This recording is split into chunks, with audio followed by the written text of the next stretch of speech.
நீ எந்தன் பாதி இதுதானே நீதி உனை விட்டு போக முடியாதம்மா மறைந்தாலும் நான் மறு ஜென்மமே வரும் சொந்தம் இது கண்மணி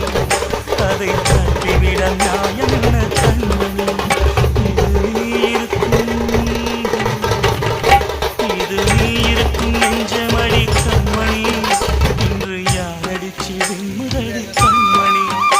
ஒரு வீடு கட்டி வச்சிருந்தேன் கண்மணி அது வெட்ட வெளியாச்சுதடி கண்மணி